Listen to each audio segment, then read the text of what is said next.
So let me give you a clear example of how this is not Jim Crow. During Jim Crow, you had explicit laws that were intentionally designed to language black people as non-human, less than human, less valuable, less important structurally, and not able to access citizenship and any equal rights. It was very clear, it was very explicit.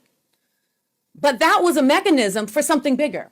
And this is where the continuity remains. That was a mechanism for what would then have been called white power or white supremacy in that context, which is the control of resources, the control of space, and the creation of a social world based on race and racial privilege.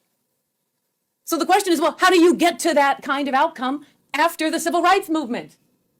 You want to create that outcome? You can't create laws that say black people can't vote, black people can't have the same resources in school, black people can't fill in the blank. You create structural racism, a language of race-neutral language, laws that produce economically almost the same effects, socially very similar effects. Yes, we have a larger middle class. I can hear Glenn.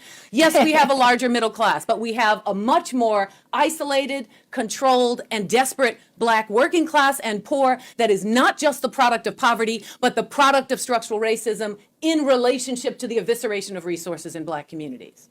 So it's not just poverty in the abstract. It's why you see very different formations of community among black poor and other groups of people who are poor.